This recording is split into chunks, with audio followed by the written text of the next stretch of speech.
Good evening to everyone, and thank you for being here. So, today, what you may enjoy, I hope, among other things, are the many photographs and detailed drawings of a treasure of brick architecture of India, some known, and many which deserve to be known, especially in South India. And, like you know, we are sitting in one of these. And it's amazing that we sit in a 19th century brick building and talk about all of this, like Ravi was saying. And I would also want to elucidate new ways, if I could, of seeing this very humble brick, the beautiful red terracotta tiles on the roof. We can't see it, but when you go out, you will. And, if you go back to history, there are a lot of interesting stories around the same. And I hope these stories can connect the 19th century Calvinistic approaches of sometimes the missionaries, the colonizers, and also the neoliberal world that we live in today. You know, a lot of people ask me, how much do you have to say about brick that you write a book on brick rather? And what I feel is that the bricks that I see is a medium, not really, a medium or a material to speak more about the people, more about craft, more about standardization, agency, decoloniality, and more than anything, I think the surroundings that we are in, we live in, and kind of almost brick symbolizing humanity itself. And it's a reference that one of my friends brought up, but the new movie, I think it's Mikey 17, and it says all the memories stored in a brick. So, it's really a memory of humanity in that sense. And the image that you see is, on the left from Mohenjo-daro, one is with an impression of a child's foot and the other with a goat. And on the right side, what you see is a Basel mission tile from the 19th century. And all the Bangalore tiles as we know them, they were, first produced that way. Another important thread that is elaborated in the book is the use of drawing not just for representation, but also as a way of reflection, a way of uncovering, a way of peeling the layers, and as a way of analyzing the built form. So to shift if I could say, the methodological or epistemological contribution of drawing as the act itself, this is explored through the examples in the book. And if you see the book, I could present some examples here, but there are more. And I think these things may be of interest to designers, but also it traverses various disciplines, sometimes art forms like weaving, sometimes concepts of standardization, agency, decoloniality, all cut through disciplines. And in the 30 minutes or so that I speak today, is to bring to you the arguments of the book primarily, but through examples of building. And I understand that it's easier, for all of us with examples. And some of them may be familiar to you because some of them are from Bangalore, and some maybe you will have seen it, but not through the lenses that I would like to show you. And you will find all of this in the book, but I hope that I can bring the arguments of the book to you. So why brick? Anybody who knows India a bit, a drive from the city center to the periphery of most cities in the Indian subcontinent would allow one to recurrently notice the red-colored terracotta brick in houses unfinished. And as one steps into the suburbs, the extent of using brick in its many forms becomes much more evident, and the red brick landscape emerges. So all of us have seen that. And nearly half of India's residential houses are made of burnt earth or terracotta bricks. Burnt earth brick is most accessible. It can be made incrementally, unlike, say, concrete. And so what happens is billions in India still build with brick, and its modularity to upgrade their houses part by part because of its cheap, easy availability and scalability is still, makes it a material which is useful. Of course, it has high embodied energy and various labor and environmental issues, but it still continues to be widely used, and hence it's important to look what are these buildings, what is its history. And as we go through, I would like to reiterate, I'm just seeing brick as a medium than just a subject of investigation. And I bring your attention, among other arguments, what does it mean to read buildings as archives? So imagine like there is a building and you read it as, you know, a large book and you can flip its pages because of the tectonics and the peels that, you know, it leaves. Here what you see is the Rosary Church. This is about 200 kilometers from Bangalore, built in 1810 approximately. And it lies in dilapidation, has layers, a palimpsest of information, and not only material, but the voice of craftspersons, the maker, the sociology, the polemics of the times, and more. So this example, which lies in decay, exposes the layers of its tectonics, technique, and materiality, presenting a great opportunity to interpret through physical measuring, dissecting the joinery, material choices, and fixing. And so what happened, you see these very drastic images because in 1960, because of the dam, nobody cared if this was on the way of the water, and it lies like this. And if you have to, we went and measured it just to know what it is. And on the right, it's a little bit bright, the image, but there were some 9 kinds of bricks, 9 sizes, semicircular, all kinds of shapes, all kinds of things were there. And this was only possible because it was lying in some sort of a dilapidation. And so you see, it becomes very important to be able to read buildings as archives. And we as architects know, some of us, that if you go and try to find archives or drawings, it's very rare you will find something. You have to build up a story, of course, with the limited details. But anyway, this was also, of course, there's a large part of it that was built by the masons, the decisions taken on site. But also it was commissioned by Antonio Dubois. This was a French Catholic missionary in India.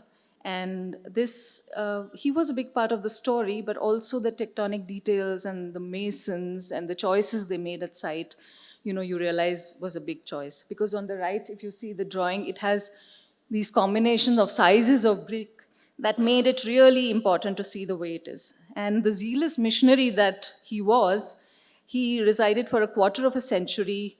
I'm going to show his image. Yeah. He also wrote this book called Hindu Manners, Customs, and Ceremonies. He would wear Indian clothes. He was very popular, and of course the church came about. But by making measure drawings, the evidence of how these buildings were a product of collaboration between missionaries, British engineers, and native masons is revealing, and more so, we could record a building which it may not be soon, it may not be here at all. So in the monsoons, it's as drastic as this. So you have to go in the summer if you really have to, even reach it. But the building in its ruinous condition exposes the technical details. And the bare structure reveals its tectonic working, making it a rare specimen of a really large scale in that sense. And this uses, a technique called Madras terrace roof in the aisles, and which is wooden rafters with bricks on edge, a very Indian technique, which is recorded in any traditional account of the building. But it's also revealing, when you start to draw it, what happens on the other. So there are naves, there are the church typology, but there are also methods of, using all kinds of roofing, which is very Indian. So also the other argument that I make in the book is drawing as reflection. And most of us designers and architects normally use drawing as a representation. So what happens if it can be used as a way of reflection? And how could this be an observational tool and not just a representational one? This is an on-site sketch of some of the students from SEPT who are working with me, and some of them are here, I think, today. And you start to just draw things, you just start to carefully observe, and it shows you different things on site. The careful observation, noting, and drawing of these details, the time spent at site, drawing smaller, inconspicuous details with the prior technical understanding of making, structures, and architectural details made it possible to deeply understand the craft of these buildings and the agency of the craftsmen. These buildings in decay become the precondition to study them, and the layers of tectonics in these already dilapidated buildings expose the methods of combining material. And in a way, it, I would say, decolonizes the reading of buildings. So you're not looking at the stylistic approaches, but you're more focusing on the tectonics, the making, the decisions on site. And when they are looked at diachronically and not chronologically, some of these methods, but also some of these buildings, which is normally not the case, the shifting focus from the stylistic categories to their tectonic understanding, providing agency to the craftsperson, it inevitably decolonizes the field of architectural history. And that's very important, that I want to highlight through many other examples in the book, but this is one of them. And yeah, this is one of those chatrams in Thanjavur. So here I bring another beautifully sculpted series of architecture of the 19th century, Chatrams of Thanjavur. And the bricks of the chatrams were studied and then drawn for their size, shape, and color in their making. The use of thin bricks in these structure meant that the fuel of a different kind was also used, sometimes rice husk, was used in the manufacture of bricks in the region. It also helped in sticking the bricks together to form a monolithic structure. And, it was treated like it's more sculpted. So there is a way to, you could say, you can assemble a building, like lay a brick over brick. But if you do it like a mount of brick and then sculpt it out, that's another manifestation of a building. So what you see here, the whole building is in brick, more or less. The top floor, a different material. And this information was discovered while drawing the tectonics of the building and was impossible if one looked at the stylistic classification and features of the building. These were built in the late 18th and early 19th century in the Kaveri Delta region, and they are very important examples of non-religious buildings, smaller than the temples, but like Vijay was pointing out, not that small also. It is remarkable that most of these chatrams were built in brick. They employ different styles, including Maratha, Chola, also European details, and all in the same material. So the chatrams were primarily built as inns for pilgrims traveling long distances to visit temples. However, they later came to be used as hostels and charitable schools. These chatrams, when traced on a geographical map of Tamil Nadu, are located at specific distance from one another. And these distances were calculated factoring in the speed of the transportation systems, of course, animal-driven, carriages, and the expanse covered by the pilgrims in a day. Sarfoji II and other Maratha kings of Thanjavur who ruled the area commissioned these chatrams, and there is no documentation explicitly defining the objects of the charity, but later a letter addressed to Raja Sarfoji and then ruling Maratha king 1801 suggests that the original intention of the donors may have been primarily to feed the pilgrims to the great temple of Rameshwar. In practice, however, these charities were never, they were never restricted in that sense. And slowly over time, as the railways became more prevalent, the land routes to the pilgrimages slowly became irrelevant, and the chatrams found other purposes like schools, dispensaries, even hostels. And the confluence and meeting of material, on the left side, what you see is currently one of those chatrams in brick, but it's used as a hostel. And it's just right next to the river Kaveri. So you will see, there are European details, and then there are these very Indian details, typology of courtyards. You will see all these details. They're volutes almost in columns.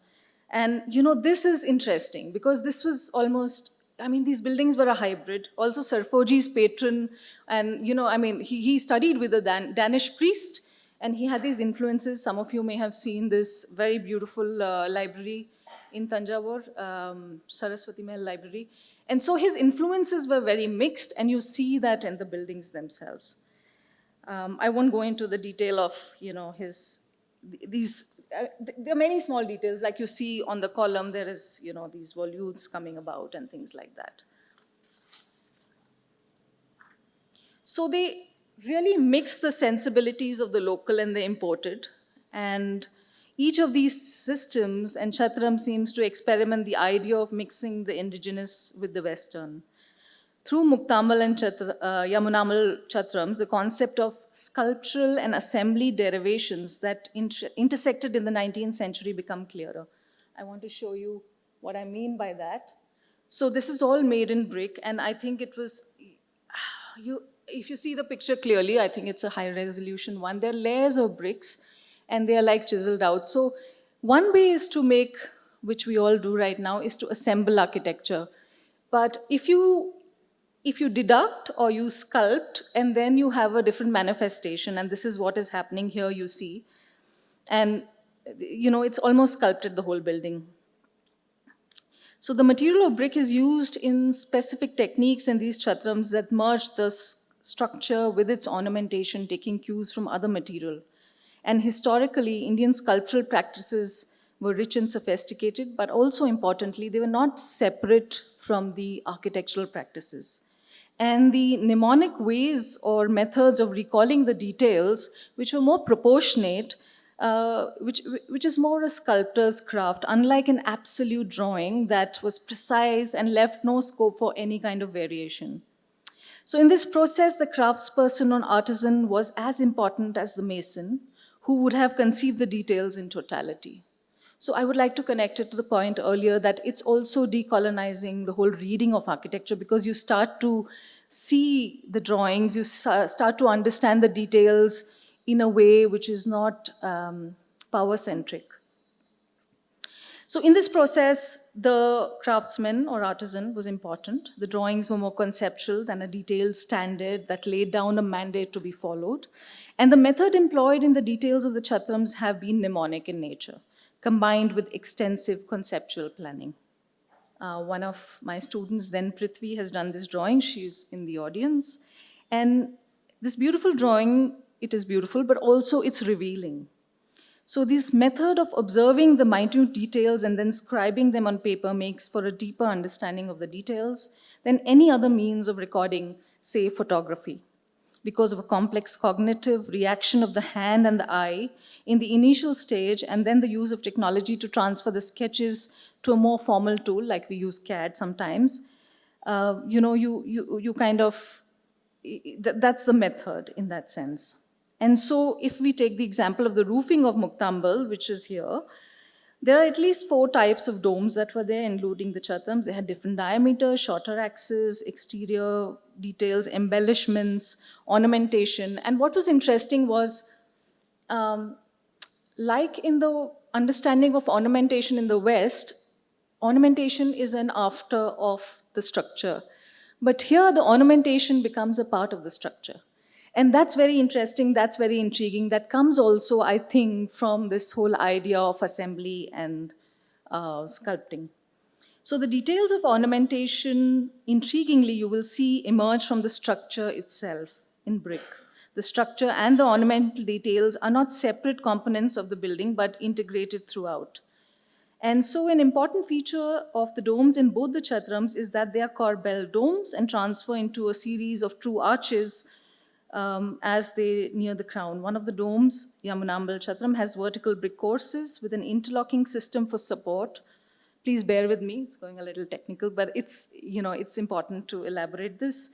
There's also the possibility that there is a wooden tie somewhere. So, what I'm getting to really is that when you start to draw, and when you start to treat the buildings as archives, where that you need to read through its dilapidation, it gives it gives another meaning, it gives another detail. So let me go back again to that, this one. So you see there are 7 layers of bricks in it, and then you will see the chiseling and ornamentation that come about, So that I just wanted to reinforce that. You see also the drawing on the left of a chaja, which is made in brick. And I think Bijoy and other architects will agree it's very difficult to do this if you want to do this today. It was much easier 200 years back, looks like. These things are something that take place. Also, another idea, what I want to weave in within this, and which is in the book, is the larger idea of standardization. And yes, I'm showing you a slaughterhouse for pigs. But, I want to do this because I think the idea of standardization goes beyond just architecture. And this idea of standardization, uniformity, interchangeability were advancing in the 19th century India, and not just in the case of bricks and tiles, but all types of everyday objects. And I would like to shift your attention from bricks to bread, and you will see why, because just stay with me, because the drawing, Gideon has this very fantastic book, Mechanization Takes Command. Some people say it's dated, but it's fantastic, from 1940s, I think. And he explains how the tremendous beating power of the high-speed mixer and agitator scattered the yeast particles throughout the dough uniformly for mechanized bread making. And the increased stress on appearance entered hand in hand.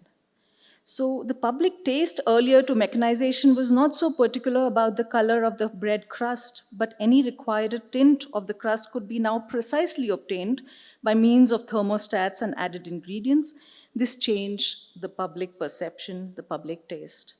And it became okay to expect uniformity in the crust. And so as the bread produced by full mechanized became rubber sponge, and the loaf became more elastic, it became a sign of freshness and quality. And same goes with the bricks and tiles. So after some time, we wanted uniform tiles. We wanted the same color. Now, going back to the bread, he has a very good take. I quote from him. He says, "The schooling in waste works more in the favor of expanded production than the advantage of human digestion." So it really doesn't help to have a uniform thing or a uniform bread for digestion, but it changes the public perception because we have the means to mechanize and standardize now. And so what happens with standardization in the 19th century is that uniformity in the product is created, changes in the structure of the product itself, and change in public taste, like I just said. So these are things that, so as machines became the measure of civilization itself in the 19th century, I think they also became the kind of hierarchical classification of peoples in the terms of race and culture. And this question of new geopolitical knowledge became much more relevant in the specific case of manufacture of the use of bricks in the 19th century in South India. And colonies such as India in the 19th century became a place for experimentation and for opportunistic uses of materials and techniques. So this shift to mechanized production influenced the details and tectonics and the making of buildings as well. Engineering and architecture underwent an evident change, like you see things changed, of course, in the 19th century, and we still bear some of those. The PWD documents never changed, I think, so we still have that. And the world during that period was infused with machines, every single aspect of our working. Like I said, bread and the way we sit today, like all of us sit on chairs. So there's a certain distance we maintain and it's a certain way we sit. So if it's a bathtub or it's a chair or a bread, it's all kind of influenced by this time. And that's something also I weave through in the book with some of these examples. But what I want to take your attention is to this Bangalore tile. I'm sure at some point or the other we all have seen it. And I think in this building too. But it has a history. And a lot of architects use it saying it's vernacular. Of course, it could be. But it has a long history of Calvinism, actually, Calvinistic approaches of the missionaries that brought about this. And so there are certain peculiarities of the South Indian processes of architecture which are linked to the polemics of the 19th century intermixes, and various reasons such as taxation, use of certain fuels, and mechanization led to the standardization of this burnt brick. These were rooted in the 19th century local and colonial productions, and there were a lot of coercive policies when the British were here. There were taxes. Only some people could produce, they were highly taxed. So all these things become, kind of a part of it. But the story of this is, this is known as the Bangalore tile, and it became standard roofing material dominant in the urban landscapes, even rural landscapes of South India in the 20th century. But this Bangalore tile, which is sheltering us today, the Basel Mission was one such missionary group, like I said, from a Calvinistic worldview, which brought about the production. This Jeppo factory in Bangalore came about in 1864, And they started to experiment, of course, with tiles, but also with weaving and printing and a lot of those things. So what you see on the left is how some of the traditional tiles were produced. Hanchu, like we call in Kannada, hanchu. And this is more a flat tile, which was interlockable. These basal missionaries came from rural and artisan backgrounds, and this shaped their view of the world, the importance of land, labor, ultimately the technical knowledge they transferred. All this became a part of what was done in the African and Asian colonies. And they established this with George Plebs, who was, yeah, this is this Jeppo factory, which is from, the left side are actually archival images, which are from 1890s, if I'm right, and right side is a few years back when I went there. But it's the same factory. And so the tile factory really produced, and this became a very popular European design came by with this George Plebs, and this became very popular. I want to show you the, so you see on the left is a terracotta column, and you know this in the middle is two images of the school in Bangalore, Basil Mission School. One is from really early, I think it's from 1901, and the later one is from 2017. So you see, it's the same school, but they use these columns on the left, which were load-bearing columns, but all in terracotta, and there's a central component which ties them all. There's an image on the right, you see. So they were experimenting with a lot of these things. In 1980, the steam power replaced bullocks, marking the transition from handmade tiles to mechanized tiles. Consequently, production in the Jeppo unit rose to 1 million tiles per year. And in 1907, the Basel Mission workshops employed as many as 3,600 people, and it was quite prominent in the area. Now, this really, you know, they produced a lot of these things, and you will see this is the mold. It's still there in the factories there. This is what they were using. They made balusters, drain pipes, bricks, columns, flooring tiles, decorative ridge tiles, all kinds of things. And each of these products were made with the soil on the banks of the Netravati, but using the skill and the labor and the adaptations of the local. And so the Bangalore tile was undoubtedly Basel Mission's most popular and widely used machine product. These machine-made tiles were very uniform, very proportionate. I have a few examples in the book where, you know, when you put one against the other, it becomes very tied up together. It becomes like a system.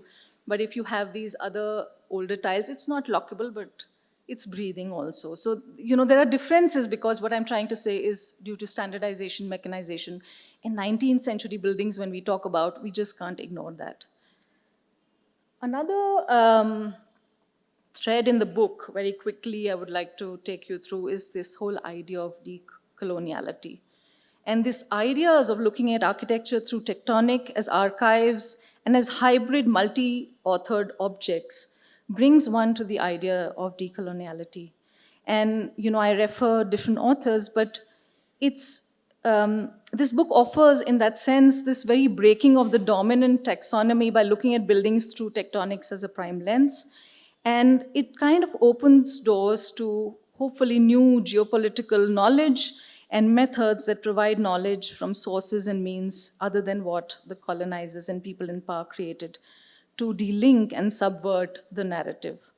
And this scholarship of the architectural history in Global South becomes critical in that sense. It becomes important to study these buildings all around us. And, you know, like this gem that we are sitting in, there are many, many other buildings every, you know, few kilometers that we go, or at least every 100 kilometers that we go. And hence a critical understanding of how the locals and the colonizers were operating in the empire in the beginning of a decolonial conversation about architecture becomes important. And history is limited not just chronologically, but it could be through different lenses of material, of you know, influences, of hybridity, and all of these that I would like to tie together, and it's an attempt to do that. Again, like I was just coming back to hybridity, another way of decolonizing architecture is also to recognize the hybridity in it and not reduce it to like a purist form of styles and types. That's not something which decolonial reading may have to do. And you cannot ignore the hybridity if you're looking at it in that sense. And so there are various examples that I want to, this is from professional papers on Indian engineering, which are archives, which are Google has, kind of digitized. It's available. And these were large, like 800 pages of 7 or 8 volumes of uh, papers which the British engineers wrote while they were here. And they wrote about everything. They wrote about dams, they wrote about bricks, they wrote about how engineering was done generally. And most of us in the fraternity sometimes are not aware because, we've not read it or not come across it, whatever. But there's these, they would record everything. And so they are not just records of, I think, technical information, but also sociological information, also information about subversion, also about colonial ways. And so there is, like, Edward Said's famous book of Orientalism, where he says that the account is representation of the writer, not of whom you're writing about. So this is something, this is again a page from one of those volumes where, the nostalgia of the British engineer was to have this salmon pink tile or brick. And then they would send samples back and get samples back, try to create that salmon color with the Indian soil. So it's interesting that, there was an idea of nostalgia, but also there was this whole idea that everybody wanted to experiment, use the local, use something of Europe, use something of the local earth. And so it was mixing all the time. And this becomes important to understand archives, but also read our traditional archives with what I am saying, reading buildings at archives. This drawing also is, it's of a foundation of St. Mary's Kirk in Chennai. And it's made out of these terracotta rings or terracotta kind of cylinders, which were almost as good or even better than pile foundations at the time in some of the readings in the archives you will find. And so this was also appropriated in a way. This was used because the local people knew it, and even Taj Mahal, by the way, has the same foundation. And so it becomes interesting to look at all of this and read through technique, through detail, through things like this is redrawn, of course, but these things are all over the place. Then I'm going to finish, not take too long. But also this Dharampal wrote in 1971, which some of us know, research into the archival records of British engineers in India in the 18th and 19th century, and established the sophisticated technological knowledge that prevailed in the Indian subcontinent. And in a paper written in 1732, what he reproduces, the mortar produced in Madras in the 18th century was touted to be superior to that made anywhere else in the world. And this engineer elaborated on ingredients and concoctions and what goes into it. So I've just put directly from his work here, which you can read. But it's just to say that intersections in oppressive encounters also lead to an important knowledge. And that's important to read. That's important to read with whatever is available sometimes. And so this becomes, these are the kind of things which need a nuanced reading within brick itself by architects, engineers, designers, and whoever else. And then a lot of people said when I was writing this book, like, yeah, what is the future but? And, the old South Indian brick was much thinner than the contemporary brick that we use now, using lesser fuel obtained from agrarian waste such as rice husk. And so the making of bricks was a part of the agrarian landscape in India, a society that continues to be agrarian. Brick making was integrated into a larger ecosystem of the land. The production of bricks was linked to the larger ecological cycles in cities such as Bangalore. The desilting of tanks and lakes was necessary, and then the silt would be used to make bricks, almost closing sometimes the ecological cycle. So the problem is that we are making too much, and so it's not like, I know it has embedded energy, but it's because we make too much. And then in that sense, however, whatever it is, brick remains in a way that it's different, because of its versatility. There is a nostalgic decorative value which we all know, but it's more than that, and it is not quite measurable in tangible sense sometimes, especially for the poor. It is still the cheapest and easily available material and lets one build in parts due to its modularity. There is something about the brick that is inherently human, and I'm sure you all agree. It connects the people to its earth in many ways. You can feel it, you understand it. And while architects use brick in contemporary design, the solution is not to have only the burnt brick, but also to have an array of solutions very contextually. And while the history of brick is complex, with intersections and overlaps due to industrial revolution, the scale of economies, e- colonial and indigenous tensions and more, it is a history, I believe, which needs to be understood through the thousands, if not millions, of historic buildings lying in ruins in South India and the larger global South, such as Sabha. So thank you very much. And that's maybe.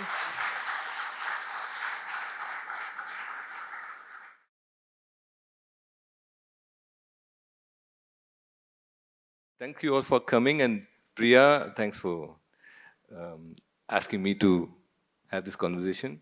I think, I don't know how many of you are architects, how many of you are builders, how many of you are journalists, but the thing is, brick is something that all of us can relate to, right? So maybe now we see concrete blocks, but it's a kind of version of brick, right? Maybe a modern version of brick. So I think it's refreshing for that somebody has taken this idea and really unfolded what really has happened in the past 2 centuries, which really has influenced construction industry now, in a way, the modernity that we live in, as far as construction goes. And so I think, I know this is a topic that you've been at for almost 10 years now, right? Maybe. Huh? But, and it slowly shapes up some thinking, some new findings, they influence you. So I wanted to ask you, like, what really brought you to this topic? I mean, because it's the first question I should be asking is that what made you select brick? It's everywhere, especially for an architect. You see it all around you. You just take it for granted that it's there. It's part of your life. It's not something that's anything out of the ordinary. But yet, you really unfolded this idea of construction and how it's got influence by the colonial sort of participants, but at the same time it has a rich, deep, traditional use, right? So where and how did you catch up on this? Actually, it came from the practice. And this practice we go on calling sustainable, and it's this and that. You start to question, like, what are you doing? What does it mean? What does this material mean? And I think it's really you try to then go back and see what is the history, where did this all belong, and where do you situate yourself in the time that you are in now. I mean, it's a short answer, but that's really, you start to think about things uh, in a more detailed way. But so many other people are also architects. They are not writing books about brick. So Maybe it was a bad practice. okay, so I take this journey a little to the other side. See, so when I heard you talking about brick and the standardization that it brought up, I thought it's a bit like our schooling. So I have 2 kids, um, and I teach sometimes in architecture schools, and things don't change in education. They've not changed for a long while, but they did change and got standardized a while ago, not unlike how the brick got standardized. And now most of us, we're speaking in English, right? So, and everybody can understand mostly. We all gone to similar kind of schools, structure of education the same, exams, same kind of exams. Even now our kids are doing the same kind of exams. So I'm wondering, in some ways it's good, I'm sure. I mean, we're here, it must be good. But we seem to have lost something, right? It's at the cost of local language, culture, education, right? So brick also went through that, right? So a bit of overarching standardization, somewhat dumbing down the craftsman's local understanding. So my question is, what is the one key thing that you feel could have been different had this kind of standardization not happened, what would have been different? I think standardization is, I'm glad you brought it up, because also when somebody is making brick, for example, on a small scale, you're standardizing the process for yourself in a way. But that's different from standardization if you do it with the economy of scale. And I think those are two different things, and that's what changed everything. So even if you're doing a small process of drying it and firing it and whatever it means, it is still it's different from standardizing it in when the economies of scale happen. And I think that changes things. And like you're saying, language, I think it cuts across linguistics or weaving or so many other things. So when languages get standardized, for example, with a dictionary, then some words are left out, and I think that changes the essence of something, and that changes something. And similarly, say weaving, you standardize certain things, or brick making. I think it's more than just bricks. And standardization brings those kind of, like A4 paper, for example, this paper that we have, and then Newford did this octometric brick size that he thought also that came from A4, and A5 book that we carry now is all like half of A4. So I think that's So the question incredible. is little different. So suppose we didn't know English, right? All of us not speaking in English. Somebody knows Kannada, somebody knows Hindi, somebody knows Telugu. Then what would that be then? Like, so it's hard to imagine. I'm telling you, it's hard to imagine. But my question is, what if this standardization had not happened? I mean, you know the topic best. So, what may be the one key different thing that would have happened But had we not? Vijay, I mean, the way I look at it, India is not standardized still in that sense so much. So we are all sitting here, but we're all very different in that sense. But that's what I want to point out. Like when you standardize and it's, you can disseminate, say, with photography or with printing, that takes another scale. And that's what is challenging. And if it's a smaller scale, if it's a smaller thing, it's still okay. I mean, still works. And I mean, you do a small building or you do something, it's still big. Once you start making, I mean, it's required to some extent when especially we speak about brick and the challenges of labor and, things like that, then mechanization is better, standardization of things is better. But I don't think anyway India can be standardized at least, or even Bangalore to That's that true. extent. When you go, I mean, I remember going to the Harangi Dam area. There's a lake in Coorg. It's a reservoir, and I saw somebody had just built bricks from the soil there, and they burnt it themselves. And I saw they're building a small shack there. So, and it works for them. And so I think in our world, I'm sorry to make this kind of reference, but in our world, we don't see that happen. And we just go order one truckload or tractor load of brick, and that's it. But I think there is still a very large population which just makes it the way they want it and how they know it, right? So that's what you're saying. So I think that's, and I saw the size of the brick. It was quite big because they just wanted to finish off the brick making faster, perhaps. At the same time, it did not bake very well, but it didn't matter because they just need, it's the best way to do it. You don't lug it from far away, you don't have to pay much. So I see what you mean, that the standardization is not really there for, let's say, a whole bunch of population who really can't afford it. So, yeah. But also, it's like this essay by Ivan Illich, which one of my colleagues introduced me to. It's like the prisoners of speed. And because I mean, you want it at a speed, at a certain time and fast, and that's the problem, no? And if you didn't want it at a certain speed, then the whole dynamics of making and everything, buildings or anyway, changes. And so if you are this prisoner of speed, and for example, music, if you are engrossed in music, then you forget the pace in a sense. And so I think, I don't know if I'm stretching it too far, but it's also important, like if we have a rhythm of the tectonics and the details, the concentration is more on the rhythm of that and less on the production and the standardization and the making more, it may be a different world if, that is what we were thinking of. Because then you're not focusing on the speed, but the rhythm in that sense. And the rhythm comes, I believe, in buildings through details, through careful articulation, through thinking about it. And I mean, good buildings are all about that. So here's my proposition. So if there is a question that you want to respond to, just feel free to raise your hand. I think if that's okay, we have another mic Have somewhere. some maybe Yeah? lights on the. Yeah, so, and so I'd rather make it a conversation than between us. So, Yeah. Regarding standardization, my opinion is that happened for the public buildings, but the local and private buildings still had that their own techniques. Right, For right. example, cob walls, all that happened. Parallelly, these public buildings had the brick construction. Yeah, Like you're right. rural buildings, hardly we find the bricks. It is only cob wall, rammed earth, adobes, all this. But on the same side, the churches, palaces, all these are built up of Absolutely. bricks. That's a very good point. Thank you.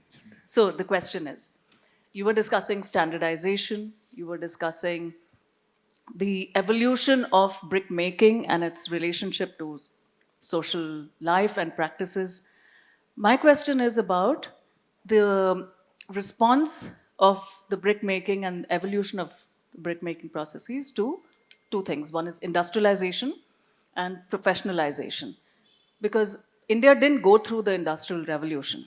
We missed the bus. And we've still not been able to catch on to the industrial revolution because, as figures show us, the Make in India initiative, etc., while the real estate sector, the construction industry does contribute in a substantial way to the GDP of the country, regardless, the brick making process has probably not responded to scale in the same at the same speed as you pointed out. I wanted to solicit your reflections on how brick making has responded to industrialization in whatever way it has in India and professionalization, because professionalization has led to a whole range of other kinds of mass productions. And more recently, there's been an announcement that all sorts of bricks have to be replaced by, um, you know, Fly ash? prefab, Fly ash bricks or whatever. components to reduce greenhouse gas emissions. So thoughts on professionalization, industrialization, and evolution of the institution of brick making. Thank you. Thanks, Champaka. I think it's important because the 19th century became very important because of this. And that's when, however, we may be far behind, or whatever, not far behind in that sense, better off than the West. The 19th century was a time where, also, like you say, this Thomson's, the IIT Roorkee, which is called now, that's where British military engineers were operating. And lots of our buildings, our ways of doing is because of the 19th century British military engineers, what they did. And the PWD documents are full of all of that. And so, I mean, at least in the research that I did very extensively a few years, I found a lot of the PWD documents have not changed. And we still follow a lot of those old things. We may not have caught up, but the 19th century becomes a very important time in that sense to understand professional, also the separation, like I was saying, from a sculptor to an architect, to an engineer. And so if they didn't, like coming back to Vijay's question, I think that's what would have happened. A sculptor could have been the architect, an architect could have been the engineer, but we are now all separate. And sometimes we don't know each other's worlds and we make drastic, pathetic buildings that we do. And so my response is just that the 19th century is very important, and the professionalism, because there were different systems of working. When the productive tensions were colliding in the 19th century, there were this indigenous ways and there was this colonial ways and there were these missionary ways going on. So for me, that became a very interesting time to look at all of this. And I think from that time is what we see today, the processes in construction. So, as much as we do whatever, the processes on sites are still very ancient. So the same, it's not changed as much. And it's all a repercussion, not all, but a lot of repercussion of the 19th century processes that we still deal with. Vijay, your response would be nice. No, I think I don't have to respond. I think it makes sense that the way our professions are set up seems to come from that time. Maybe I should shift to the next question so that I can go further on. Chitra? No, no, no. I No, think, go ahead. please, if it's related to this topic, then please ask. So it's related to standardization itself, and it's also kind of a myth that India wasn't industrialized. India was quite a big industry, especially when we look at how we were growing cotton and fabric generally. It was at its pinnacle, and when Britishers came, it all went downhill. And in fact, it became an agrarian society after that. It wasn't a predominantly agrarian society at all. But so there was standard. I think the standard was a very local level of standard. So if you have Madurai area, you will find the same size of bricks, all of Madurai, because where are we getting the soil from? The fuel, like you said. Plus also much of it depends upon how much can one carry. So it's not the machine, it's a machine which brought about the standardization because the British wanted it. But I think in India there was standardization, but it was localized. Okay. Yeah. I think that's probably something you've already spoken Yeah, about something in the we book. were already, I think so, because I think it's really the scale of economies and that changes things. If you, anyway, things are standard, like you're saying. It cannot operate without a system. But when you scale it up like that, without looking at, are you next to the Kaveri or, Netravati or where, and that's what the difference is, I think. But yes, there's a question. Thanks, Priya, for the lovely presentation. I wanted to come back to Vijay's question, which was about, you asked about standardization in the British. And so I was just wondering, which is a very nice question, because when monarchies were kind of fading or getting consumed with with the colonizers kind of making them part of the kingdom, they were it's the same time that they were also using foreign architecture and architects to build for themselves. And of course, there was, like you mentioned, somebody was making and burning their own bricks and building with.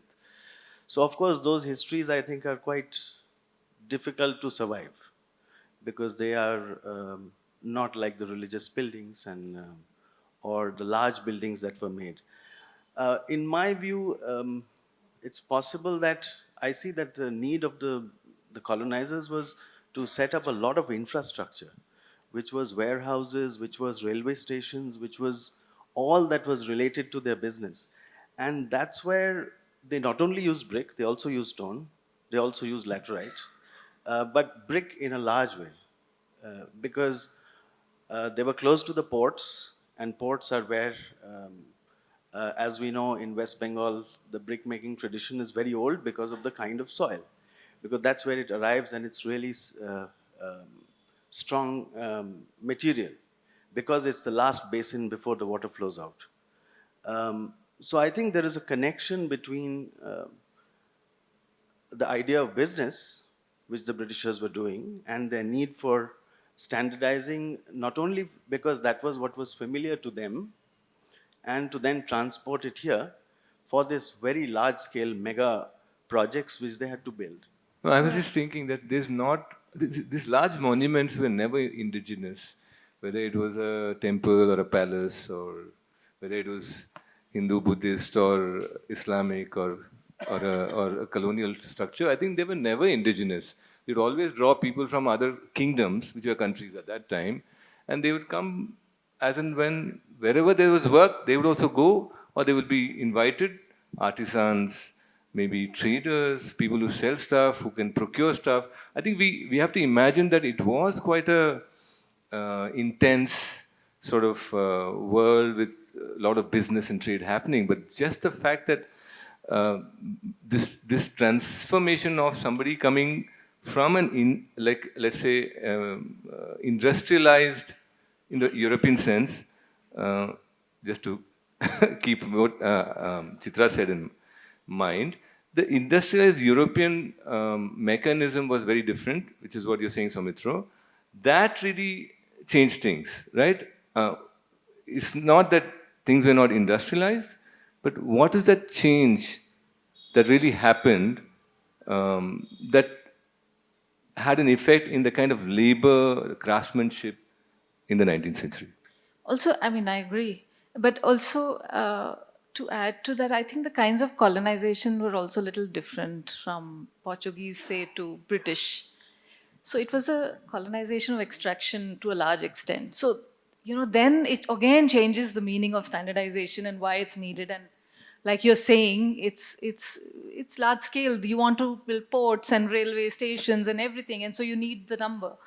And so when it becomes economy of extraction and the kind of colonization that British did, it again changes, and again I come back to the time, 19th century becomes very important, that's why, Yeah, yeah, yeah. in that sense. So, can I go to the next question? I know I'm very slow. You want to ask? Yes. Go Yeah, ahead. my name is Hari, and I'm actually picking up from the term standardization that you used, Priya, to convey a message. Because you did say that, which I agree, that in any kind of repeat production, even if it is small number of bricks, there is certain level of standardization, right? And are we using standardization and industrial scale interchangeably is the question that I have. The reason I'm asking this is, in what you are trying to convey is that when you get to industrial scale, the way it's being used, right, there is certain amount of distance that an increasing distance between the end produce and the human. I thought that is the point that you were trying to convey when you were using the term standardization. So hence my question is, are we sort of using industrial scale and standardization interchangeably in this conversation? That's my question. No, in the sense, not interchangeably, but standardization aids industrialization. That's what it is. Clarification about what I refer to as response of the brickmaking industry to industrialization. I clarified it's industrial revolution. Yeah. The industrial revolution instantly brings scale to mind and scaling up, as opposed to industrialization, which can be very localized.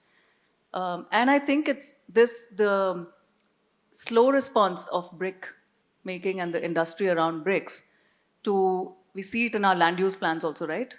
These brick kilns, which is so small, just splinter and it's a scatter actually, versus other forms of production of cement brick blocks which are much larger.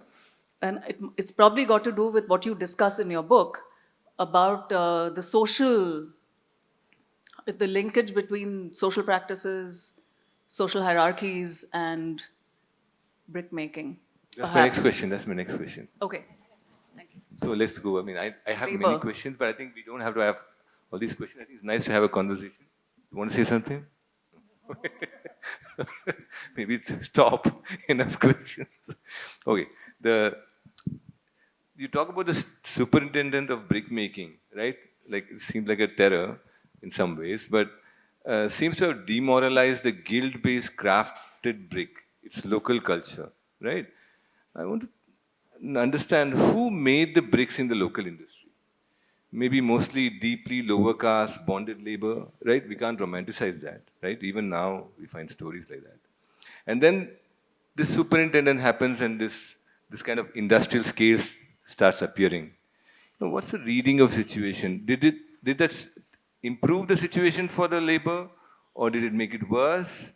And how? I mean, what do you know about that? I mean, you're not wrong to say that the caste system prevailed and there was certain work and certain caste linked and those kind of things were there. But that mention that you say is of a person called de Havilland. So it's nice, if you know the history, you know these names, who did this. And then he said, no, I'm going to copy this and this and this. Like there is a dome in Bankipur in Bihar, which is called Gola. Some of you may have. It's really a large, in 1740s it was made, and large kind of a granary made by John Grisham. And then he just appropriated, he called some people and said, in the name of experiment, we'll experiment, and they would appropriate all the local knowledge to do that. And then once you appropriate it, you can say, and then you know how to build it with the local material. And there was a lot of appropriation of the skill of local artisans, without much kind of, acknowledgement. And that was the one part of the problem. I know what you're saying is a little bit different than what I'm saying, but it was like a double layer of suppression then. There is caste, then is also colonization. And that didn't help anyway. And if in that sense, going back to again mechanization and things like that, maybe that's an answer. Sometimes it's better to have these mechanized means to have,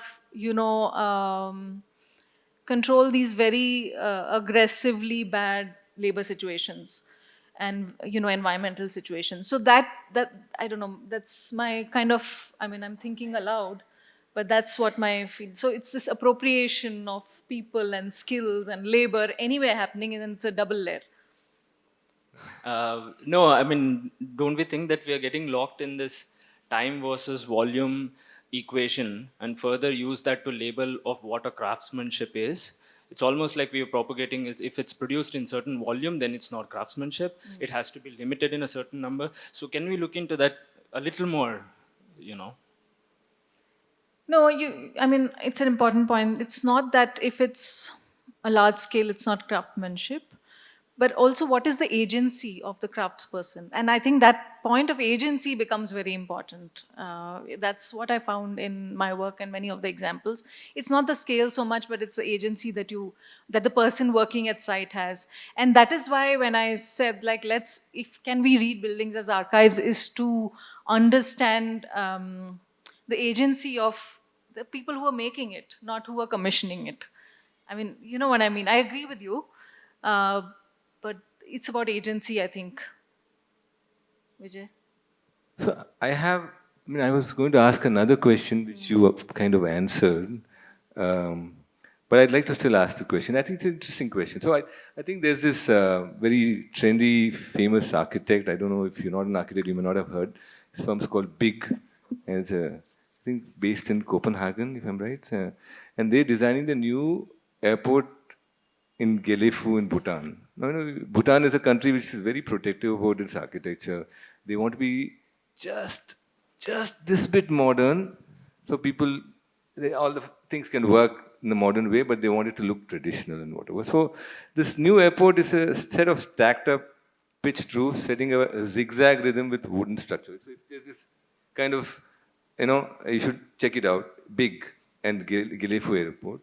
The complicated question is, what constitutes good hybrid architecture? Is that good hybrid architecture in our hybrid lives with the local and the global woven together, right?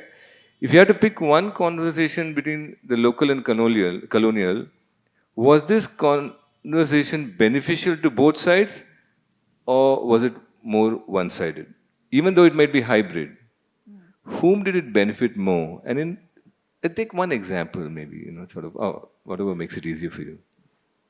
I'll go to theory. No, because if you read like Homi Bhabha's work, and he says displacement or difference is what creates or understands culture then. And I think, of course, it was an oppressive time, but also, it was a time of hybridity. It was a time of where culture was understood because of this mixing. And I think in a lot of things, the usual argument and the usual narrative is this hegemonic narrative but I think there were lots of opportunistic mixes also. And what I found in these small examples, there's lots of opportunistic mixes of the British engineer learning from them, and sometimes not acknowledging, but sometimes, yes, going and drinking and having a cigar with them. There's an example where brick making in Burma, and this engineer elaborates the whole thing, how you can make bricks in Burma. And so he says, no, that's not, you can't go like you go in Britain and order one guild to do it. You have to go sit with them. And then, there is this reference, how bad they are at it. And so you have to read between the lines. It's again it's just, you're saying it's bad, but maybe it's not bad because you come from another culture and so you don't understand it, so it's bad. So then he says, no, you have to sit and have a cigar with them and talk to their women and things like that in an engineering journal. So it's extremely interesting for me, that example. So I don't know if definitely benefits the colonial agency, but I think this kind of displacement, this kind of moving, shifts the culture a bit. No, also I think, don't you think that when you're living it, you're less critical about your own lives than you are about the past? And when, let's say, I'm not saying you are or you're not, in the sense that you tend to look at it less critically. I mean, we are speaking English in audience here, all of us are from different places, and but still we're wearing whatever more or less Western clothes, and except for a few of us.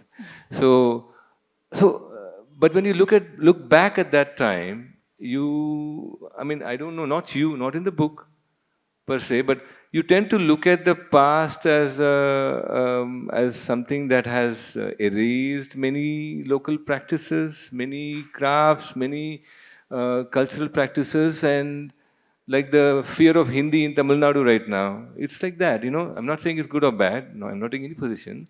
I'm just saying that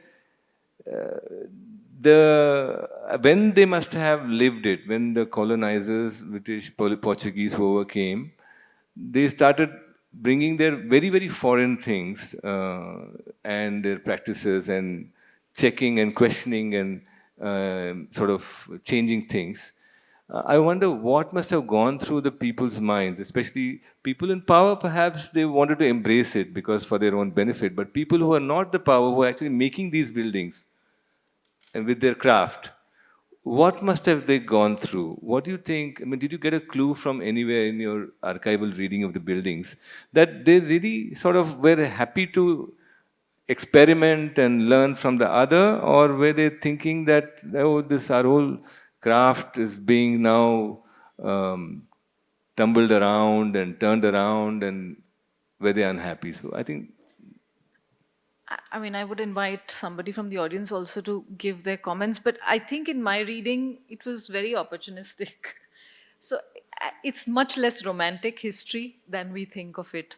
And at site also, because like the chatrams I was explaining and the ornamentation, like this ornament will be done here or there. It's totally up to the crafts people or whoever is heading that group. You know, ye karenge. I don't think, I think the agencies, again, coming back to JC's quest, the agency is more there. And I, I think if you have a little agency, you're happy about it. I mean, anybody. So as long as these buildings gave agency to, and you know, people who are making it, it was very opportunistic, I believe, in whatever. I mean, I can't say one example right now, but if you read a lot of history, you find it's much less romantic and much more opportunistic, just like today. I actually had a question. Hello, sir. Hello, ma'am. I'm student from BMS College of Architecture.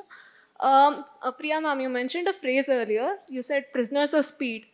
So there, these prefabricated structures that came into existence, they become ubiquitous only after LPG reforms, liberalization, privatization, and globalization. After Honorable late Prime Minister Dr. Manmohan Singh brought them into place. So are we really embracing change by building more prefabricated structures, or are we being prisoners of past or prisoners of speed?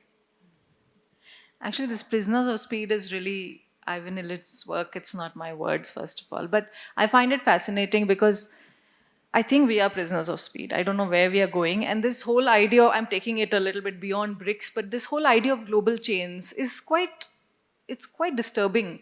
Like everything on Amazon and everything on this and everything available, even bricks, and somebody said even cow dung cakes are available now. So it's this global chain, and when we do this and we are prisoners of this speed, and like the cities also, I've had this discussion with some colleagues. Cities are made for movement and not for living. So you have to get from place A to B, and so you know you design the road, you design this thing, but like people are also living, not only moving.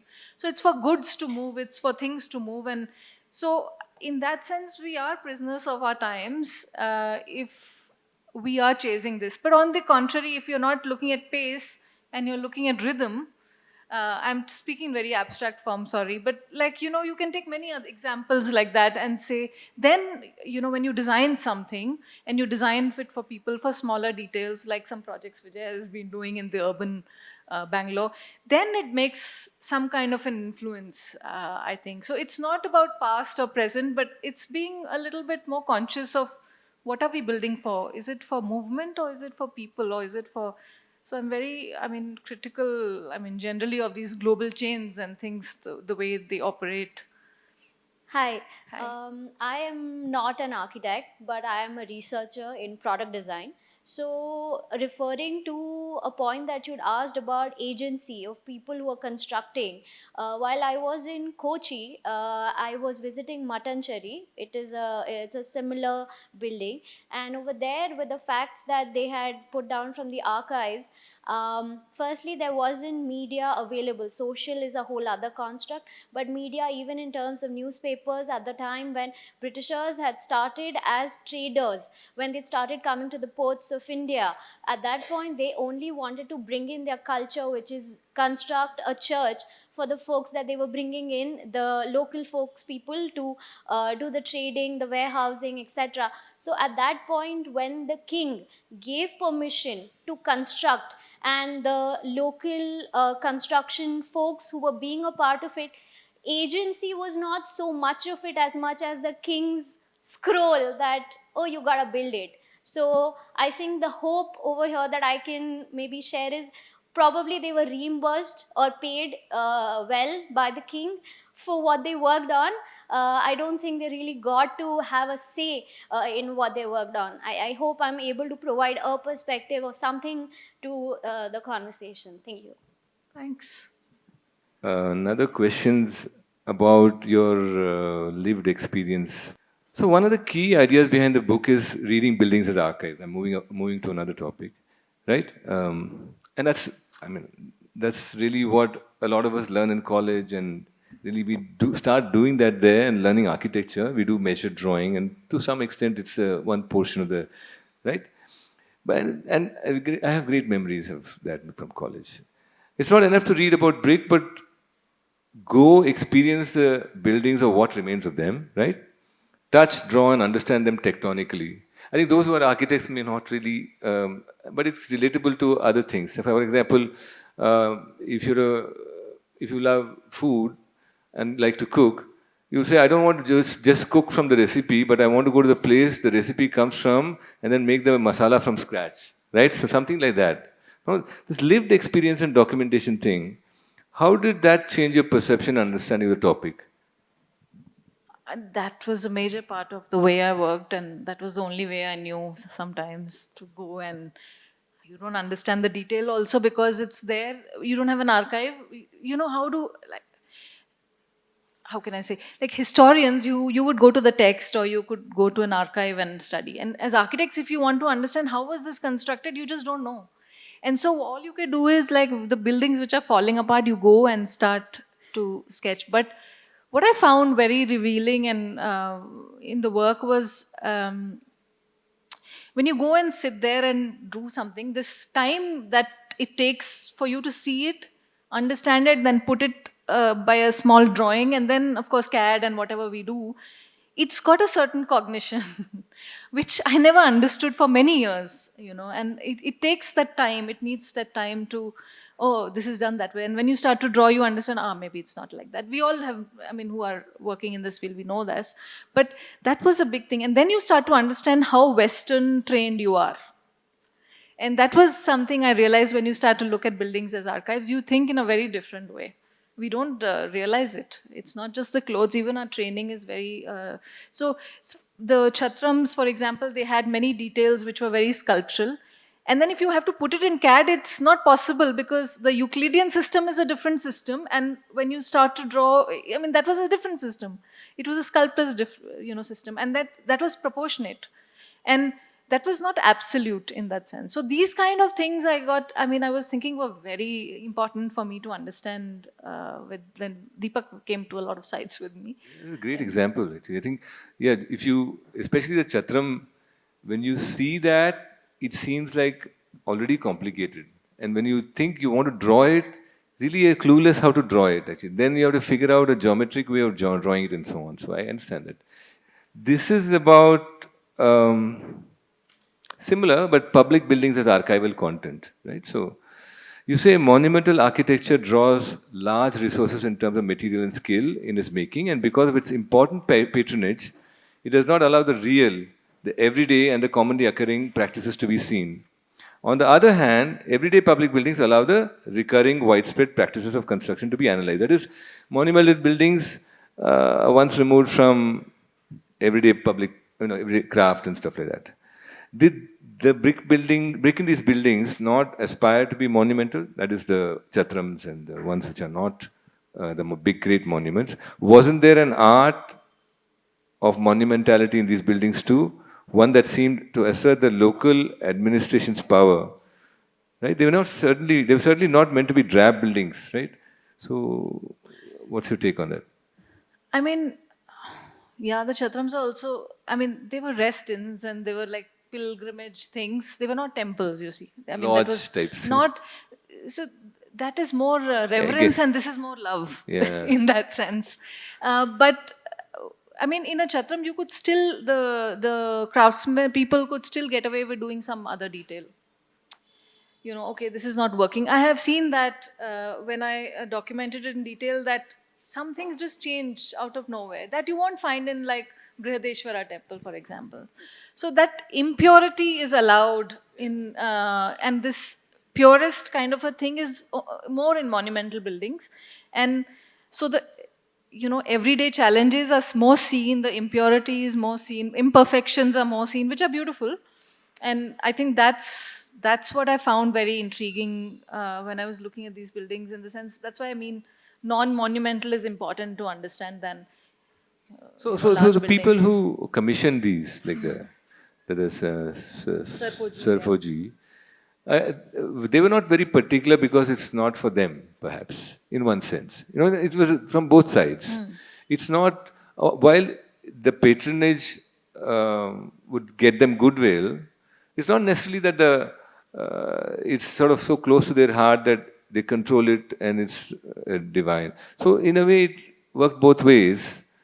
And so as there was freedom for the craftspeople to some degree. It's like classical music, but you can do a variation, and then you see that variation sort of slowly metamorphosing into something else, and you can see different artisans work their signature, etc. I think I've not studied that, but Also materiality-wise, if you don't use stone, you use brick, you can make a mistake.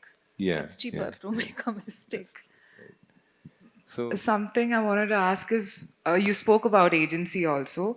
Where do you think the agency really lies with brick making? Is it the material? From where it's coming from, you spoke about bricks being made at a village level, it being baked by itself and fitting into the ecosystem. Or does it lie within the shape and its form, the skill set that's to do with it? So I'm very interested in understanding, like, where does the agency with brick making lie? So can I shift to tiles? It's the same material, but I have a better example for you. Like these Bangalore tiles, which you will see outside in this building, also the roof, that was machine produced. And there was a standard design which came. So the people who were making it, some people, like in factories, were drying it, some were thumping it, some were pressing it, and you have the same output. But if you're making it on the wheel, the way your wheel is, the way your hands are, your mood that day probably, I mean, I'm stretching it a little further, that, or, your understanding of that particular soil is different. So, that agency is different from when it becomes a process which is factory made. With Bangalore tiles, that's the thing. It became interlockable. It became very good, and like Shamitra was also saying, it started being exported from Bombay to Africa, Sumatra, and all these places. So that becomes like, so the person working there, definitely the agency reduces. So I don't know if I've answered, but that's my impression. That's an example I can think of right away from the book. Right now, you talked about one element of a building. Will next book be on mortar? Maybe there's no other Otherwise, book. you can't use brick. Yeah. Because other than I came late. Other than Dharmapal's quotation, I don't hear about the mortar. Yeah, I mean, these are all interconnected again. I mean, no material, it's in itself, like you are rightly saying, Chitra. It's not like one, it has to be about mortar and then it has to be about other things. But the future is also to have an array of solutions about things. And I think decentralized way of working is what I think. Also to have a fly ash, but also to have CSEBs, also to have a brick. I think that's what the future should be. Mine? Next book, next book. She's asking about your next book. I don't know. Maybe there's no other book. I don't know. No, I don't know what is the next future. But I think it's very important for me. The question which comes back is this whole idea of from being handmade to mechanized and then automated and then AI. And that in relation to material and architecture, I'm very interested in that. Because I think it changes a lot from handmade to mechanized to automation and now AI, this new beast. So what happens to material in that is something I'm very interested, and I hope somebody will take it up with me. Yeah, I think there was, early in my master's, one of my professors said, unfolding the detail. So for me, that became a very, really wonderful idea that from one detail, one idea of a single brick, you can start slowly opening it up, unfolding the idea, and you can bring politics, you can bring sociology, you can bring family, you can bring economy, you can bring logistics, whatever you want to call it. Everything can be explained by one. And that's more beautiful an idea for me than a very top-down approach. So it's a very sort of nuanced sort of unfolding of the idea of brick. Thank you so much. Thank you, Vijay. Thank you to everyone who's here.